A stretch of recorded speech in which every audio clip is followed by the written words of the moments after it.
Hola, estás escuchando The Affiliates en español, un podcast sobre historias de emprendedores y líderes que están cambiando el mundo para bien. Soy Thalía Novoa, periodista y productora transmedia, y aquí con los entrevistados conversamos sobre las lecciones que han aprendido, su proceso y la marca que quieren dejar en el mundo.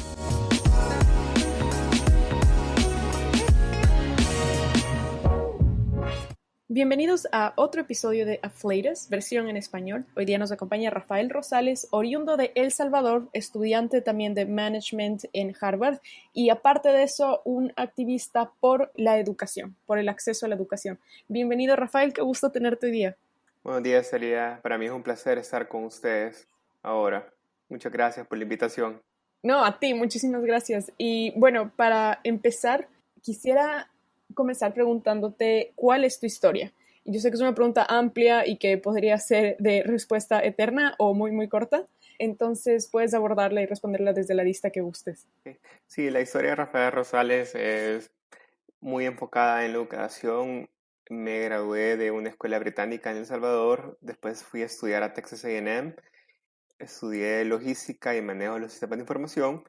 Y después me gradué en el pico de la recesión económica del 2009 y yo soy un fiel creyente que uno hace su propio camino, uno lo construye, si no hay, uno lo construye. Y ya que no podía conseguir trabajo en Estados Unidos, conseguí trabajo en China, lo cual me permitió después ir a trabajar en Perú, Costa Rica, Guatemala y después regresé a El Salvador, en donde me he dedicado a trabajar en la empresa privada en ámbitos de logística y desde hace 5 años trabajo para la Embajada de Estados Unidos a cargo del Departamento de Logística.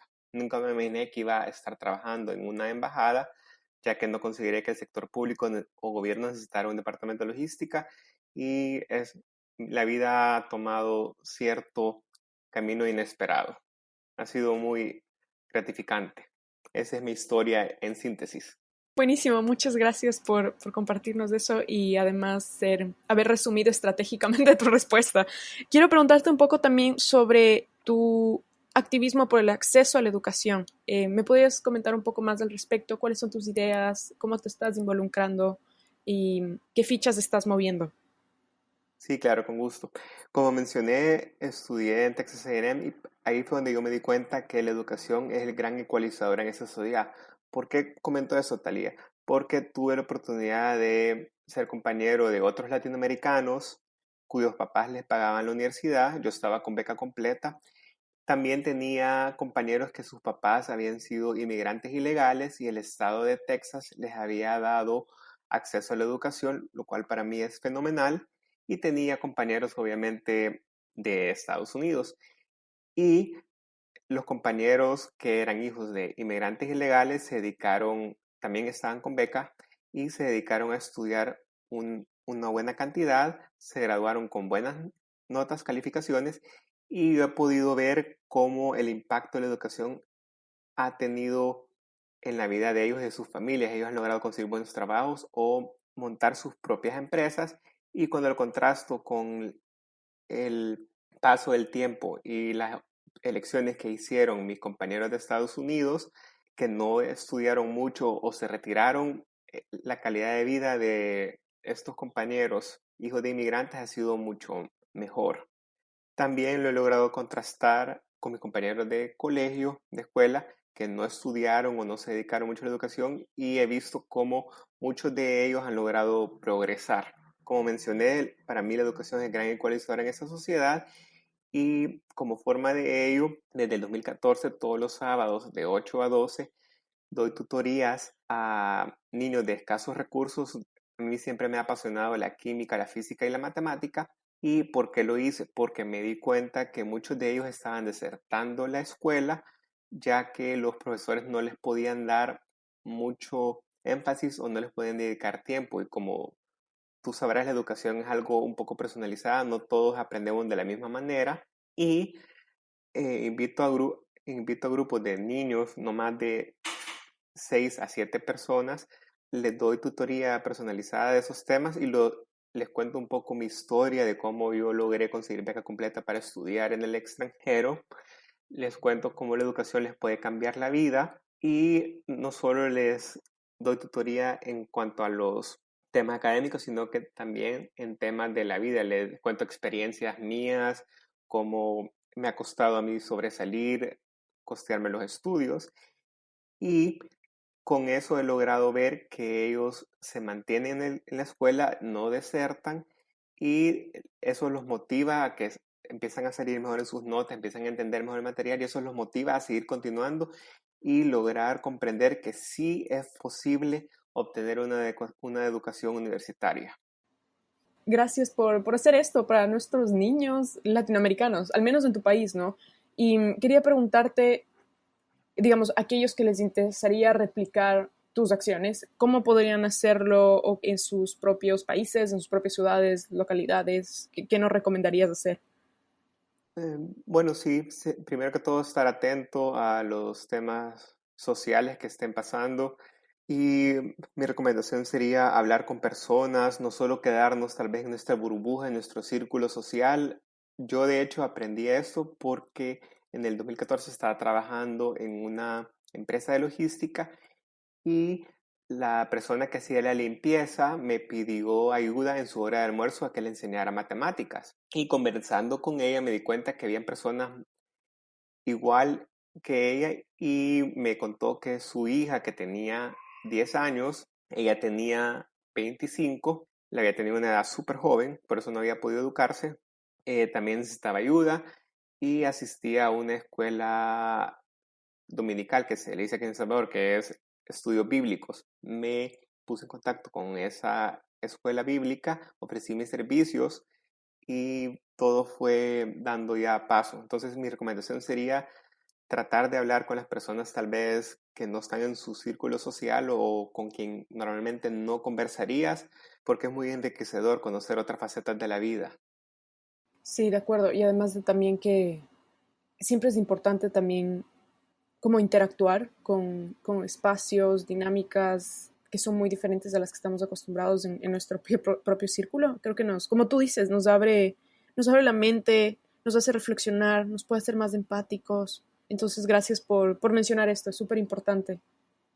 Y sobre todo también te da otra perspectiva, te hace agradecer y apreciar todo lo que la vida te ha dado, porque a veces cuando estás triste o cuando las cosas no están muy buenas, te pones negativo y no te das cuenta las dificultades que están pasando otras personas. No sé si respondí tu pregunta, Talía.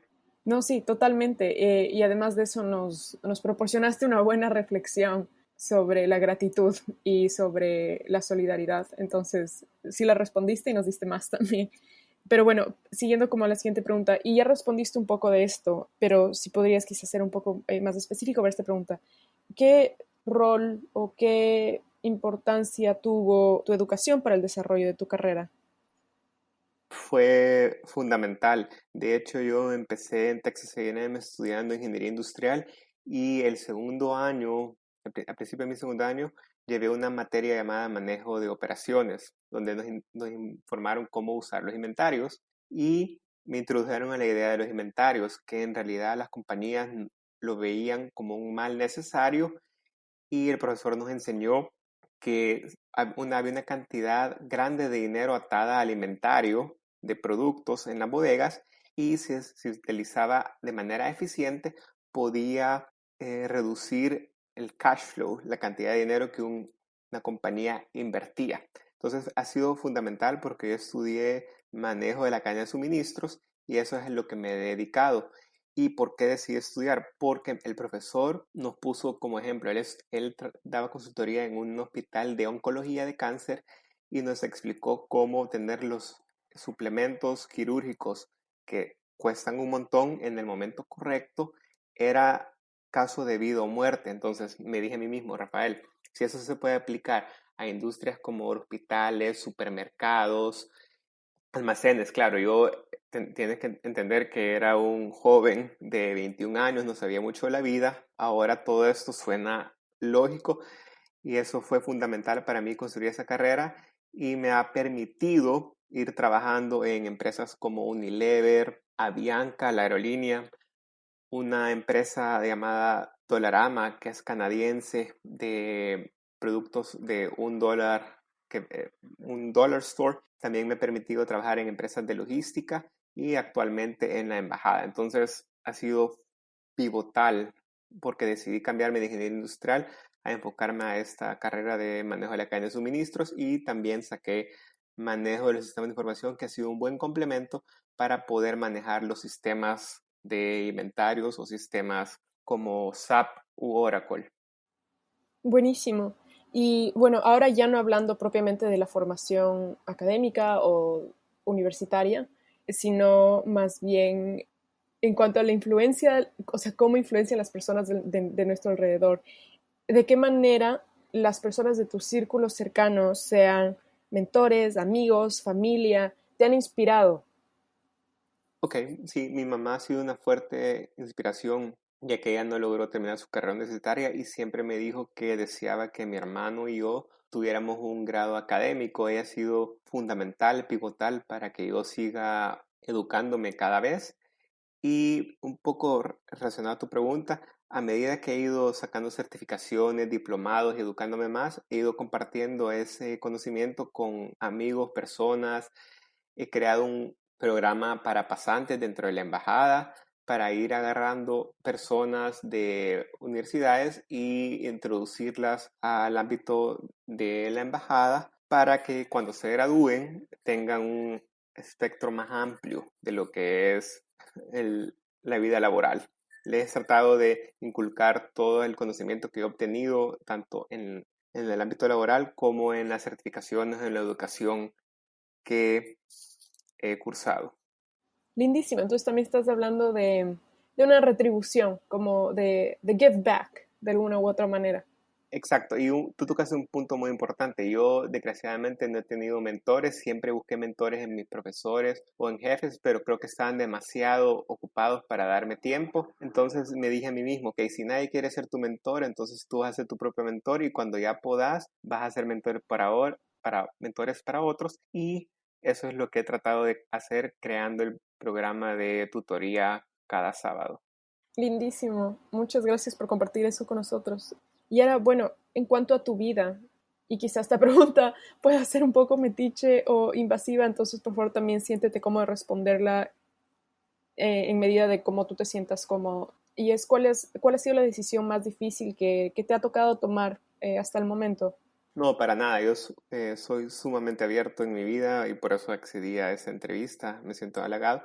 La decisión más difícil que he hecho en mi vida fue en el 2015, en donde la empresa de logística que estaba trabajando hizo una reingeniería y em, básicamente en cuestión de menos de un año había estado en dos trabajos en donde por la crisis que se está viendo en El Salvador habían tenido que dejar ir gente y en el 2014, en agosto, una empresa para la cual estaba trabajando hizo una reingeniería para bajar los costos y después, gracias a Dios, al mes conseguí ese trabajo y en mayo del 2015 pasó lo mismo. Entonces, en menos de un año, Talía había enfrentado dos fracasos, se podría decir, en donde había tenido que irme de dos compañías y la decisión más difícil que yo tuve que hacer era o si seguía buscando ubicarme en compañías o tomaba posesión de mi destino, ocupaba los ahorros que tenía para estudiar 2 meses para el famoso examen GMAT para poder acceder a la maestría que estoy cursando.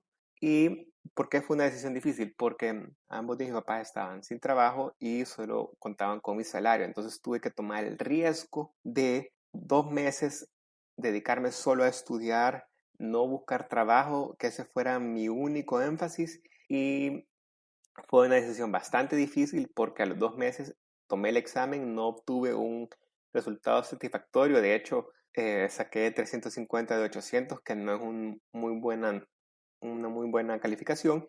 Y tomé la decisión difícil de volver a buscar trabajo, abandonar un poco ese sueño. Y gracias a Dios logré conseguir trabajo y seguí estudiando para ese famoso examen.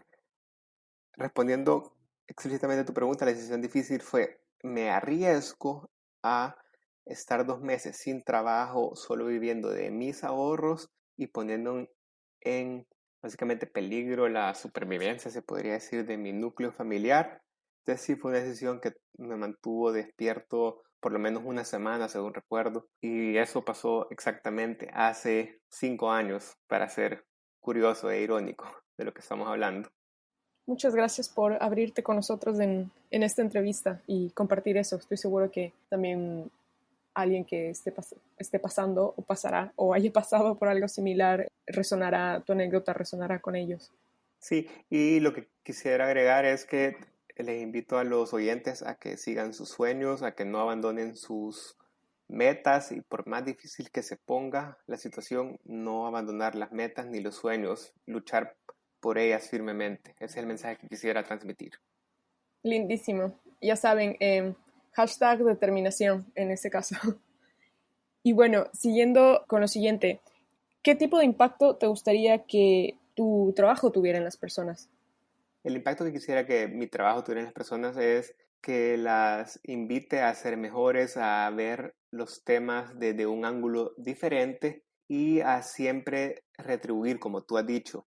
Lo que yo les pido a tanto a los pasantes que tengo en la embajada, a los niños que les doy tutoría y a mis colaboradores es que si ellos aprenden algo o entienden algo de mejor manera, por favor explicárselo a otras personas, hay que compartir el conocimiento. Entonces, respondiendo a tu pregunta, el tipo de impacto que mi trabajo desearía que tuviera es que si yo me fuera de esa industria, haya hecho algún cambio o haya despertado algún interés en las personas que han trabajado conmigo, que les ha hecho ver la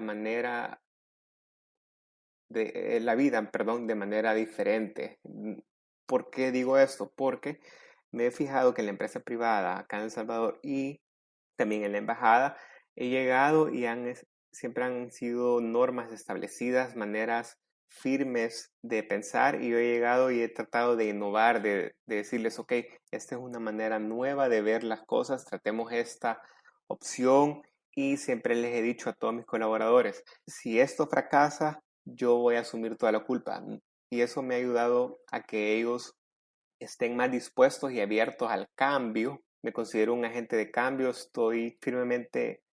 he apostado y estoy firmemente convencido que el cambio es necesario cuando el mundo enfrenta tantos cambios como ahorita la pandemia COVID-19.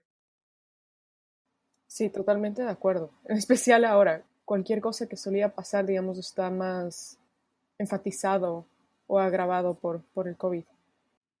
Volveremos luego de esta pausa. Si te gustan las historias sobre liderazgo, creatividad y emprendimiento, escucha la versión The Aflateds en inglés.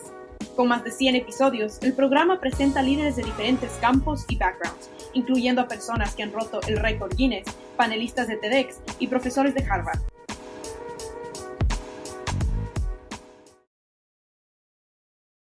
Y estamos de vuelta en The Aflateds Español.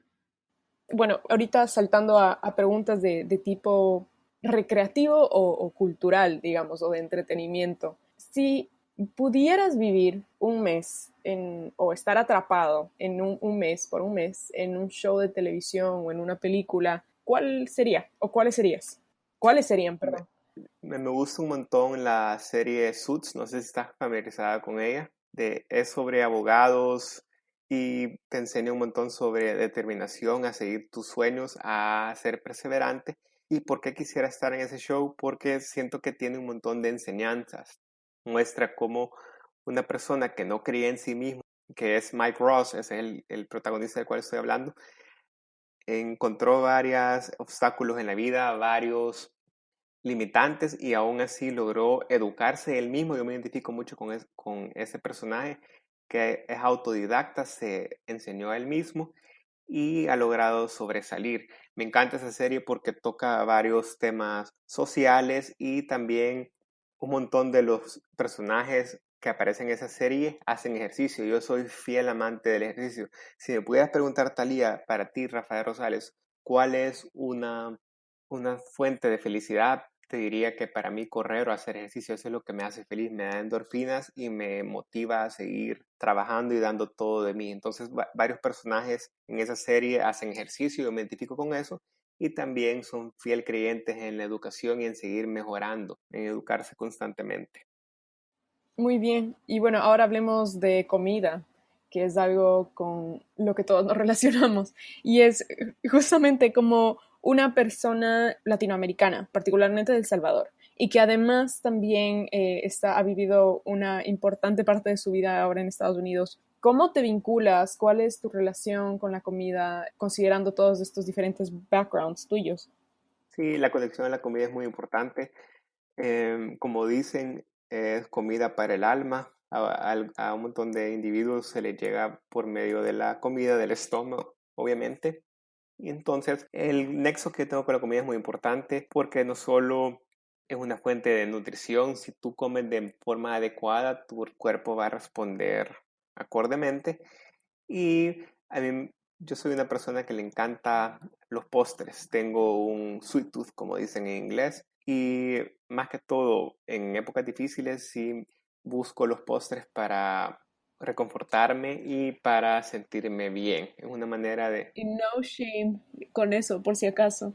sí, es más que todo ahorita en la pandemia he estado comiendo una gran cantidad de helado, de pasteles, de básicamente cosas no muy saludables, pero es lo que me da un poco de satisfacción para poder seguir adelante en esta pandemia. Entonces, para responder tu pregunta, la conexión hacia la comida es muy importante, es vital ya que te caracteriza. Por ejemplo, en El Salvador aquí la comida nacional son las pupusas, que son muy parecidas a las arepas venezolanas. Y cada domingo es tradición en mi familia que pedimos pupusas y cenamos eso en familia. Es una tradición que hemos estado teniendo desde que estamos pequeños. Lindísimo. Y gracias también por compartir ese lado de ese sweet tooth que dices tener. Mucha gente a veces se avergüenza de compartir esas cosas por lo que hay, no sé, hay como un aparataje de vergüenza alrededor de comer cosas azucaradas o fritas o no sanas. Así que gracias por compartir esa parte. Al menos te lo agradezco yo también personalmente. No, hay que tener, como todo en la vida, hay que tener balance. Hay que comer saludable, pero también hay que darse sus gustos, porque si no, ¿de qué sirve la vida? Si solo estás siendo muy rígido. Es algo que he aprendido. Yo antes era una persona sumamente rígida y la vida me ha enseñado a ser un poco más flexible, a disfrutar más de la vida. Chéverísimo, gracias. Y bueno, la última pregunta de nuestra entrevista y es, ¿cuáles son tus siguientes pasos? ¿Qué te gustaría que el futuro te depare? O quizá mejor dicho, ¿qué estás construyendo para ti mismo y para tu futuro? Muy buena pregunta, Talía. Sí, yo me gradué de la maestría en Management de Harvard el 27 de mayo del siguiente año y lo que he pensado en mi plan de vida es seguir trabajando un año más en la embajada para disfrutar la vida, ya que desde el 2015 que empecé esta travesía para prepararme con el GMAT y hacer todo lo necesario para poder entrar a la maestría, me he dedicado constantemente a trabajar y estudiar y quisiera desde que me gradué, desde el mayo de 2021 a mayo de 2022, solo dedicarme a trabajar, a disfrutar mi trabajo, a si se puede viajar, salir más con amigos, ya que en ese momento mi vida solo es trabajar, estudiar, no tengo mucho tiempo libre. Y después del el 2022 en adelante, sí he pensado en aplicar a trabajos en la ONU, en Banco Mundial o en ONGs. Me ha encantado este aspecto de trabajar para gobiernos. No me gustaría regresar a la empresa privada. Me gustaría más dedicarme al sector público, a servir a la gente, a mejorar esta sociedad. Eso es lo que quisiera hacer. Y si me preguntas, me podrías preguntar, ¿por qué no quedarme en la embajada? Pues desgraciadamente ya llegué al máximo nivel que puedo llegar. Soy gerente de una unidad y el siguiente paso que podría dar, solo esos empleos, esas posiciones solo las ofrecen a ciudadanos de Estados Unidos. Entonces ya no hay manera de crecer para Rafael Rosal. Entonces tengo que esparcir las alas y tomar vuelo. Y eso me preocupa un montón, te seré sincero, porque me estuviera saliendo de mi área de confort, pero creo que es necesario. A mí me encantaría seguir trabajando en la embajada, amo mi trabajo. Es prueba de esto es que he estado casi 5 años ahí. En mis antiguos trabajos, cada año y medio, cada 2 años cambiaba como típico millennial que siempre está buscando más y más. Y lastimosamente sí me duele compartir que odiaría dejar de trabajar en la embajada, pero estuviera estancado. Entonces tengo que alzar vuelo y tomar riesgos. Buenísimo, muchas gracias Rafael por tu tiempo, por tu generosidad para compartir con nosotros tus experiencias de vida, tus pensamientos y nada, muchas gracias de nuevo. No, para nada, para mí ha sido un gusto, yo soy un libro abierto, me encanta compartir mis experiencias y como te comenté, cuando doy de esas tutorías trato de inculcar un poco sobre lecciones de vida, les comparto mis experiencias, les digo que no se den por vencidos, a todos los oyentes les dirían, quiero decir, no le tengan miedo al fracaso, se aprende más del fracaso que de las victorias. Lo importante es saber cómo levantarse y cómo básicamente afrontar todos esos obstáculos que la vida le pone y siempre hacer ejercicio, eso ayuda un montón. Si no les gusta hacer ejercicio, pues pinten o hagan algo que les dé satisfacción en sus vidas. Buenísimo. Olvidaba preguntarte, Rafael, en caso de que alguien quiera contactarte por A o B motivo, digamos, relacionado al tema de educación y consejos sobre eso o alguna otra cosa quizá relacionada a management, ¿cómo podrían contactarte? Claro, me pueden escribir, mi correo es rrosales, que es rrosales 86@gmail.com. Me encantaría compartir consejos, que personas me escriban si les ha interesado mi plan de vida o quieren hacer más preguntas. Estoy abierto. Como te dije, soy un libro abierto. Me encanta compartir experiencias y para mí todas las personas deberían de compartir conocimiento y más que todo ser empáticos, como tú has dicho, Talía. Perfecto, ya saben, ahí están los contactos, la información de contacto de Rafael y gracias de nuevo. Hasta una próxima. Muchas gracias, un gusto. Esto es The Afflatus en español. Si te gustó lo que escuchaste, haznos un favor, comparte este episodio. Y si quieres saber más sobre el programa o dejarnos saber tu opinión, conéctate con nosotros por Instagram en @The Afflatus Podcast. Gracias, muchas gracias por escuchar The Afflatus en español.